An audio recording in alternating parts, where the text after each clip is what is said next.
DJ Payne 1.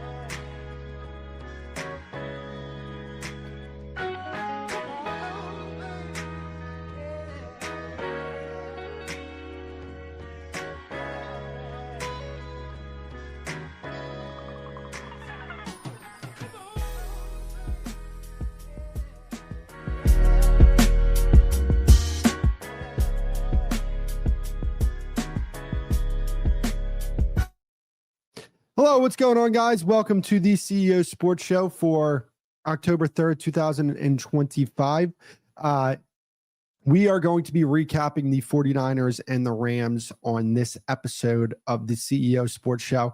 And I want to talk about the Eagles offense a little bit because this has been a topic of conversation so far this season. It's been one of the biggest topics of conversation. But I think the main thing that I think we have to get into is the Rams and 49ers game. So let's not waste any time and let's go ahead and do that. So last night the 49ers beat the Rams 26-23.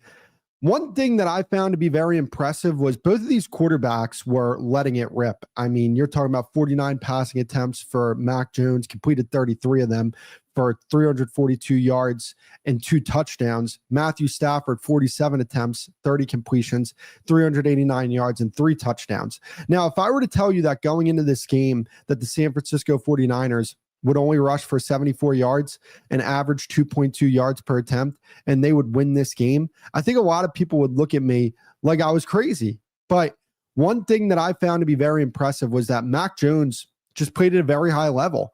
And that, I feel like a lot of that goes to how good of a job Kyle Shanahan does making his offense as easy to play in for quarterbacks as it is, but you do have to give Mac Jones a lot of credit here because he did go in there and execute at a high level. Kendrick Bourne was absolutely fantastic. Christian McCaffrey in the receiving game, something that he's been great in all season, showed up big time for them yesterday.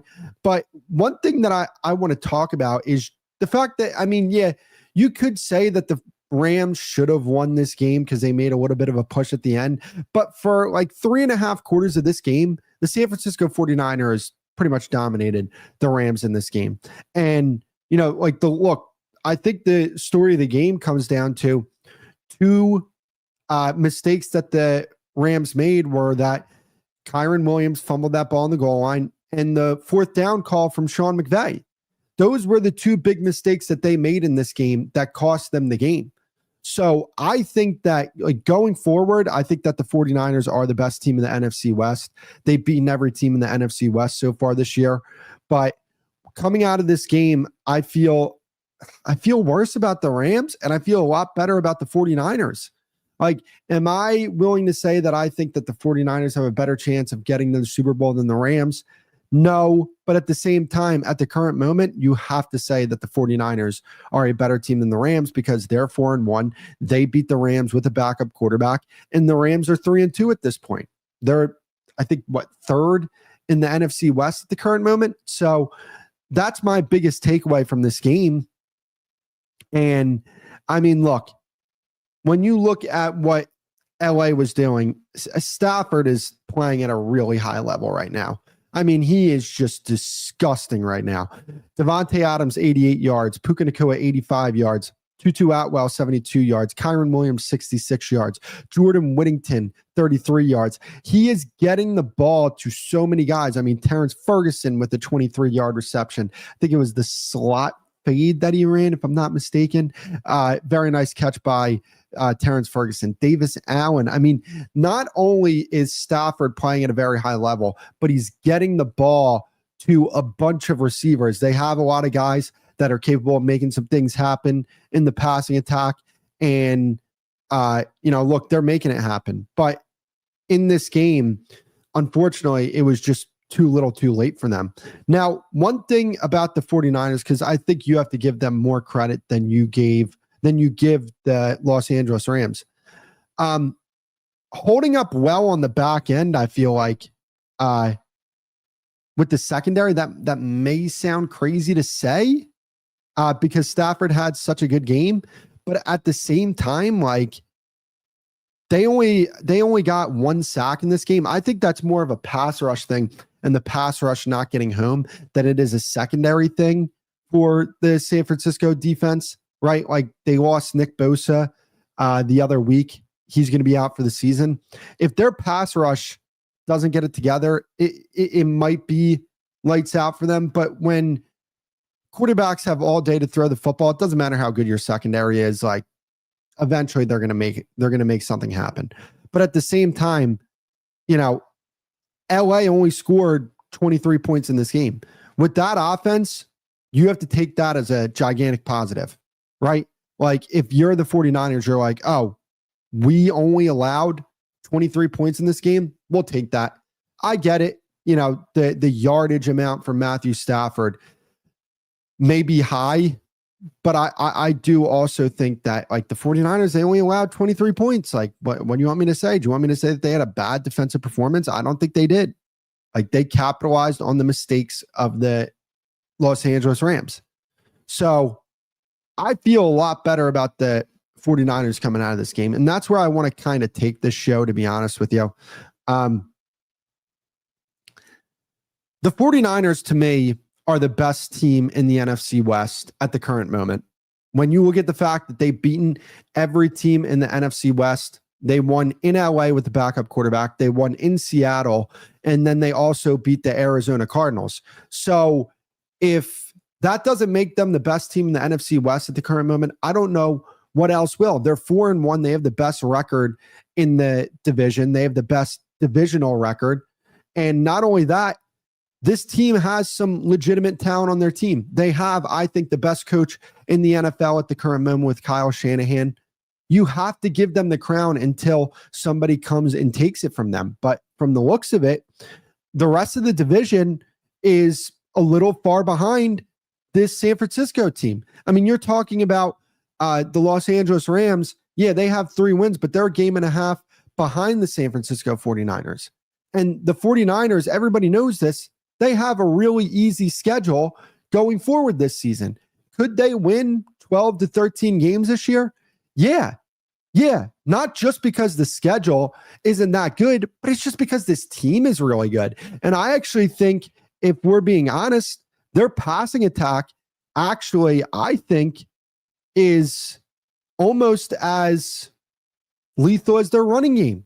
Because, I mean, CMC has been one of the best receivers, not just running backs, receivers in football this year. Kendrick Bourne made some things happen here yesterday for the San Francisco 49ers. You have Kyle Shanahan who can draw it up and make things happen in that way. I am just so high on this San Francisco 49ers team at the current moment. They dominated the Rams for 3.5 quarters of that game yesterday. They were clearly the better team on the field. Impressive. I find that to be very impressive. And not only that, like, can we be 100% honest here? Kyle Shanahan is the best coach in the NFL. He is a better coach than Sean McVay. And I don't mean that as any slight towards Sean McVay. He's a fantastic coach. Kyle Shanahan is just better. When you look at the fact that quarterbacks come to play for Kyle Shanahan and they play better with Kyle Shanahan than they do with anybody else, it's happened time and time and time again. Mac Jones was incredible last night. Maybe if we see Mac Jones going forward, maybe we could see, hey, he played the best football of his career under Kyle Shanahan. Jimmy Garoppolo, he wasn't good before he got with Kyle Shanahan. He's been bad ever since he's left Kyle Shanahan. He got to a Super Bowl and a conference championship game with that quarterback. You have Matt Ryan there in 2017, had the best year of his career. I mean, so many examples of Kyle Shanahan elevating the level of his play of the quarterback that he has on his team. Not only that, I mean, He got a rookie Brock Purdy to the NFC Championship game. He got a second-year Brock Purdy to a Super Bowl, and they almost won that game. I mean, I get it. He hasn't won a Super Bowl. I understand that. That's a fair argument. But are you trying to tell me that you're taking Andy Reid right now over Kyle Shanahan? Andy Reid has one of the best quarterbacks of all time that he's coaching. Sean McVay has, I think, a Hall of Fame quarterback that he's coaching right now. Nick Sirianni, you're telling me the guy who, because he can't call plays, now his quarterback has to deal with inconsistent play calling because of the fact that he can't call plays, even though he's an offensive-minded head coach. You're trying to tell me he's better than Kyle Shanahan? Dan Campbell, who got to a conference championship game, then also lost in the second round, first game of their playoff run last year. John Harbaugh, who can't get to a Super Bowl with Lamar Jackson. And I don't mean to diminish these coaches, but what I'm saying is people try and diminish Kyle Shanahan. And it's very clear that when you look at what Kyle Shanahan's dealing with, he's getting the most out of the talent on his team. Because here's my thing, right? Like, we'll look at somebody like 2018 LeBron in basketball. Let's just say, right? This is the example I'm going to use. Coincidentally enough, we're going to talk about another Bay Area team. 2018 LeBron was the best player I've ever seen play basketball. And he did everything in his power to get that Cavaliers team to the finals. Here's the thing, though. That was their ceiling. They reached their ceiling because that Golden State team that he played was one of the best teams of all time, if not the best team of all time. They were never going to beat that team. And that's the thing with Kyle Shanahan. His teams are consistently hitting their ceiling. I don't think that you can look at some of these teams that he's had. Maybe you could say in 2023, they should have won the Super Bowl. Okay, got it. They damn near did it. Again, against one of the best coaches of all time and one of the best quarterbacks of all time. But even still, I mean, Kyle Shanahan was able to go head-to-head with one of the greatest coaches of all time, with a quarterback who, I like Brock Purdy. He's a good quarterback. I would even say very good quarterback, but he's not Patrick Mahomes. And it's not close. So that's where I look at this and say, no, Kyle Shanahan's legit. He's fantastic. This defense for the 49ers, I think, is something that I'm going to pay attention to going forward. I get it. They lost to the Jaguars last week. I understand that, right? But I would also say, like, hey, maybe the Jaguars are better than people originally thought they were. I think Robert Saleh is doing a good job with this defense. And, like, here's the thing, right? When you look ahead for this 49ers team and you see their schedule, Tampa Bay next week at Tampa Bay, that may be difficult, but I'm going to be honest with you. San Francisco is better than Tampa Bay. Might be difficult going from coast to coast playing in Tampa Bay. That may be difficult. But even if you don't want to give them that win, let's just say hypothetically for argument's sake, if you don't want to give them that win, fine.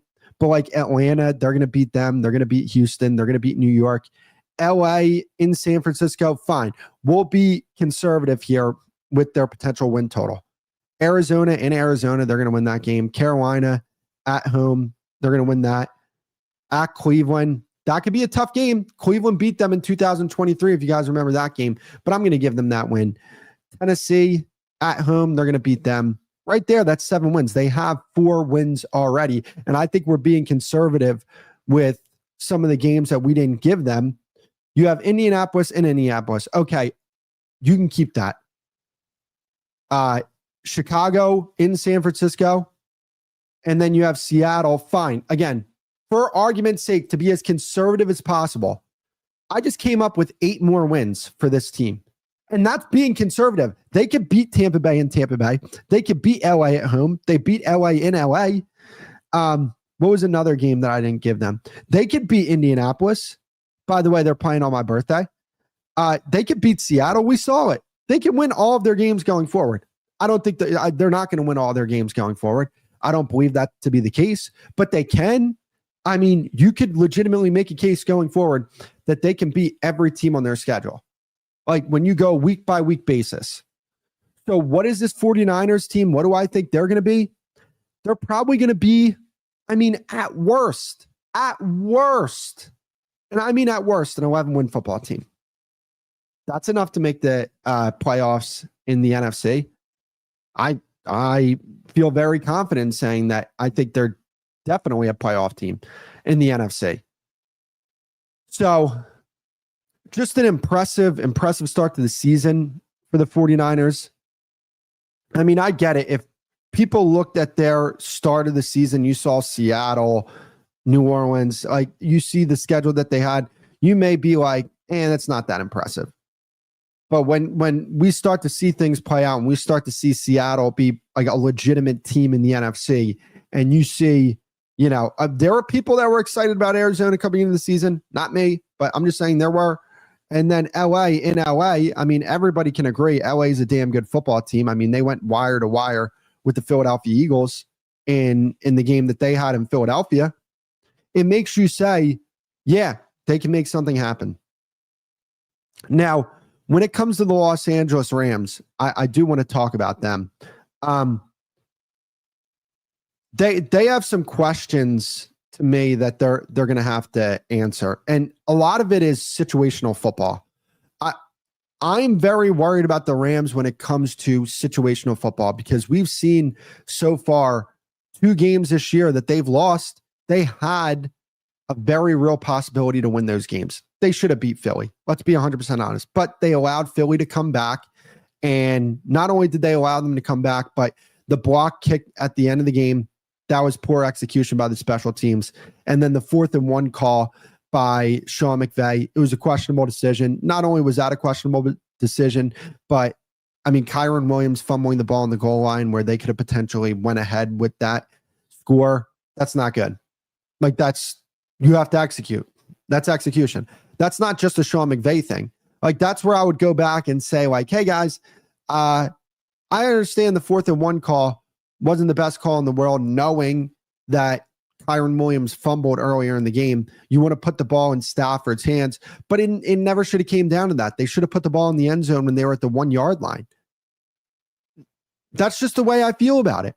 Like here's the thing. A lot of times it's a damned if you do, damned if you don't situation, because if you throw the ball on the goal line and you don't convert, then people say, oh, well, you should have ran the ball there. Just keep running the ball. Eventually you'll get in. And then if you run the ball instead of throw the ball, people are like, oh, well, why didn't you just keep throwing the football? You were having so much success.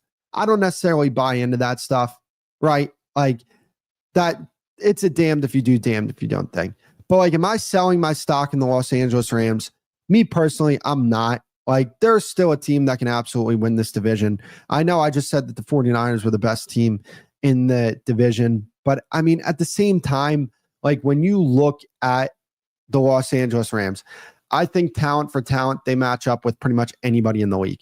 And I get it. They just lost to the San Francisco 49ers, but I think San Francisco is a good team. Not only do I think that they're a good team, but I think that like when you look at this schedule for the Rams going forward, can they beat Baltimore in Baltimore? Might not have Lamar Jackson. Yes. Can they beat Jacksonville? 9:30 start for that game. I think that's an international game. That's a good international game right there. Can they beat Jacksonville? They can beat them. Can they beat the Saints? Yes. Can they beat the 49ers in San Francisco? They can. Like I still believe they can. Like I'll take all the arrows there. I think they can. I'm not saying they will, but they can. Can they beat the Seahawks? Yeah. Buccaneers? Yeah. Panthers? Yeah. Cardinals? Yeah. Lions? I don't think they can. At Seahawks, I think they probably lose that game. At Falcons, at Cardinals. So, okay, let's do it like this, right? I think they beat the Ravens, the Jaguars, the Saints. So they're going to win their next 3 games. I'm not 100% sure that they're going to beat the 49ers. I'm going to put that as chalk. I think they beat the Seahawks. I think they beat the Buccaneers. I think they beat the Panthers. I think they beat the Cardinals. So right there, that's 7 wins. That gets them to 10 wins. Then they have the Lions. I'll give that to the Lions. I'll give that to the Seahawks because they're playing in Seattle. I'll have them split there. At Atlanta against the Cardinals. Right there, that's 9 more wins. So 12-win football team. I could see that being the case. And if they're a 12-win football team, they can still compete for the NFC West. Like I just talked about it with the San Francisco 49ers. Now, granted, I don't think that the San Francisco 49ers are going to lose a lot of the games that I said they were going to lose. I think I gave them a conservative record for like 4 more losses, like conservatively, because that that schedule isn't very good. But I also think, again, like San Francisco's a good football team. I think that like when you look at LA's schedule, they could still definitely get to 12 wins. And is 12 wins enough to win the NFC West? I'm not sure, but they got to clean up some of the execution problems that they've been having. They also have to clean up some things in the secondary.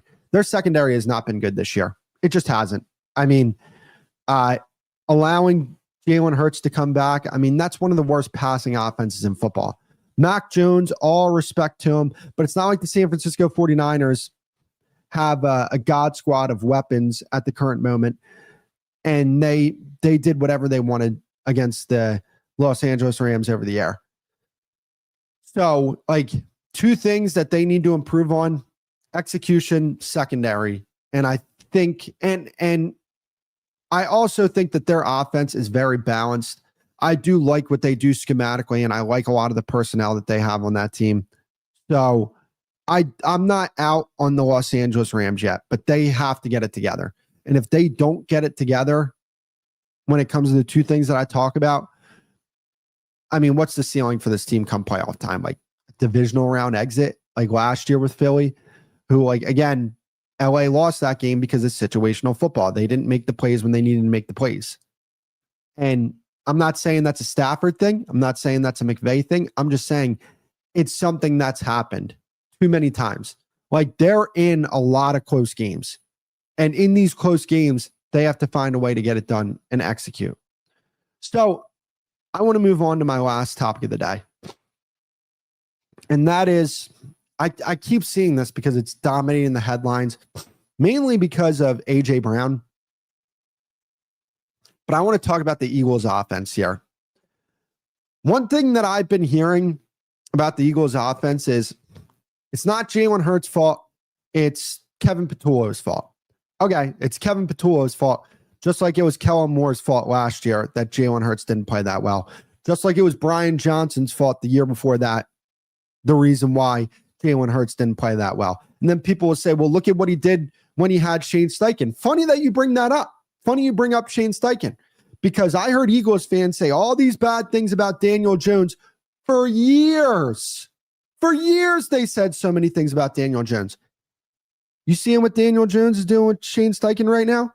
Is that Jalen Hurts or is that Shane Steichen? Was it the excellence of Shane Steichen or was it the excellence of Jalen Hurts? I think it's more Shane Steichen, because yes, Anthony Richardson was a bad miss for the Colts organization. But the year after Shane Steichen was coaching Jalen Hurts, he coached Gardner Minshew, and they almost made the playoffs that year. Daniel Jones looks like one of the best quarterbacks in the league under Shane Steichen. Was it Shane Steichen or was it Jalen Hurts? Because I keep seeing the same thing over and over and over again from Jalen Hurts. It's a bland offense because Jalen Hurts wants it that way. He wants the offense to be the way it's being constructed right now. He does not read well pre and post snap. If he read well, because people say that he's good reading pre-snap. If he's so good reading pre-snap, why does it take him forever to get rid of the football? Why does he struggle with blitzes if he's so good pre-snap? What, he's good pre-snap because he can identify, oh, it's cover 1. We're going to throw the ball. Oh, it's cover 2. We're going to run the ball. That makes him good pre-snap. Oh, it's a light box. We're going to run the ball here. I can tell you that. And I'm not an NFL quarterback. Like, yeah, he does some things pre-snap that every quarterback in the NFL can do. But when I look at the way he executes as a passer, it is lacking. It's not where it needs to be. Their passing offense is not good. Let's just call it what it is. It's not good. Everybody knows it. You watching this knows it. Every Eagles fan knows it. All the Eagles media members that wear capes for the team, all the Eagles radio hosts that like to yell at people like me, acting like I don't know what I'm talking about because I'm watching somebody play the quarterback position who is clearly holding back the offense because he's just not that good of a passer. That's what I'm seeing. Everybody sees it. They just don't want to admit it because he wins games.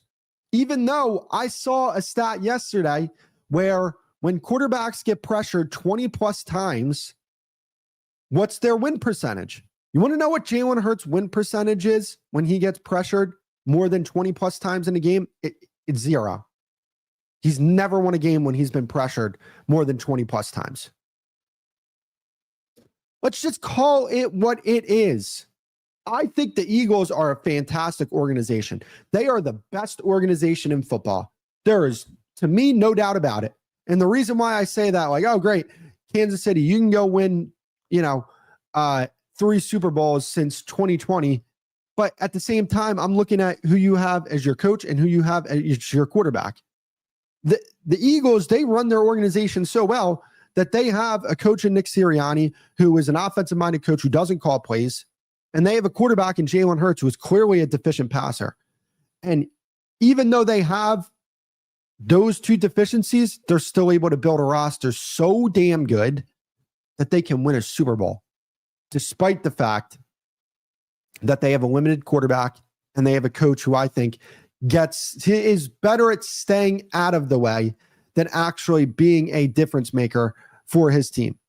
So you're telling me that, to me, the best organization in football hires bad offensive coordinators year after year after year?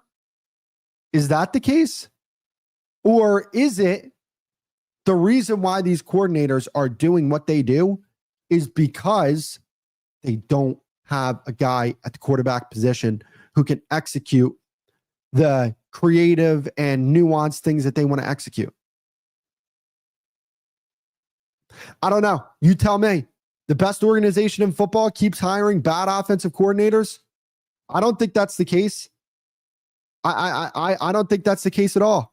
I think just like any great organization, they saw that they made a mistake paying Jalen Hurts the type of money that they paid him because they could have given that money to a guy like Baker Mayfield. Is there that much of a difference? No, I actually think their passing offense is off the charts if that's the case.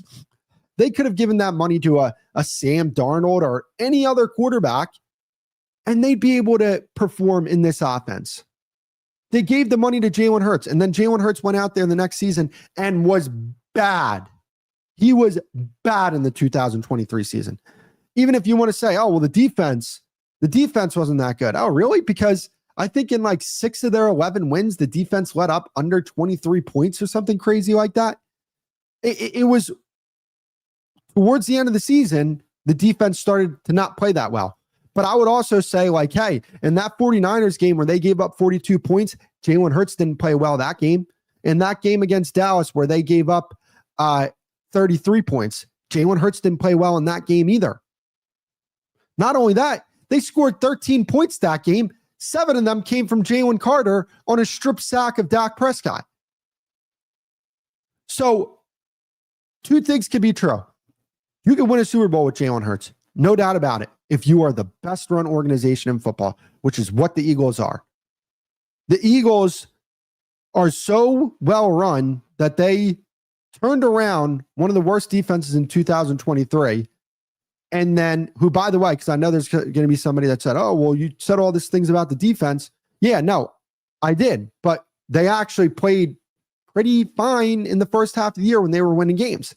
And then when the defense started to break down, the quarterback couldn't overcompensate that.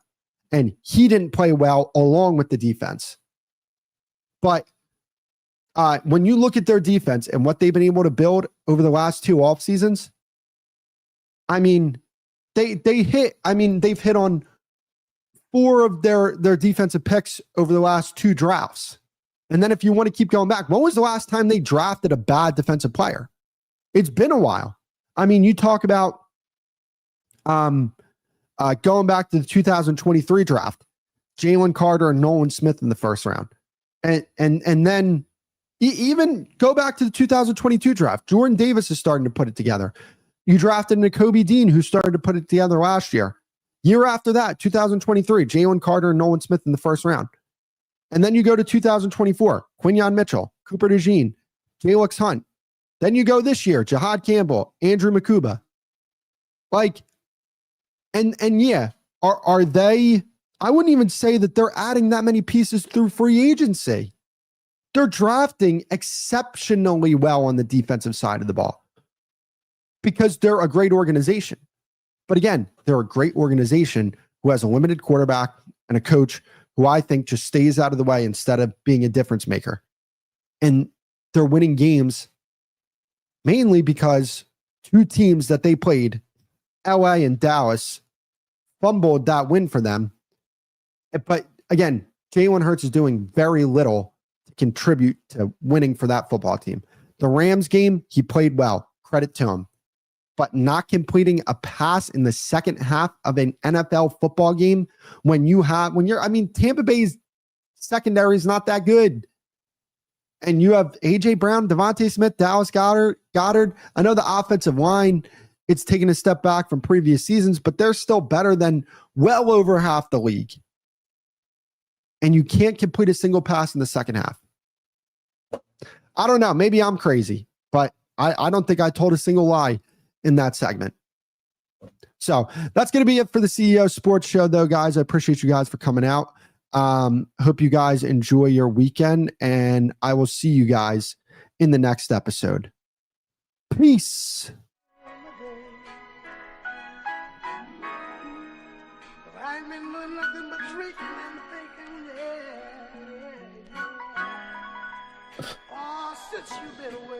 DJ Payne 1.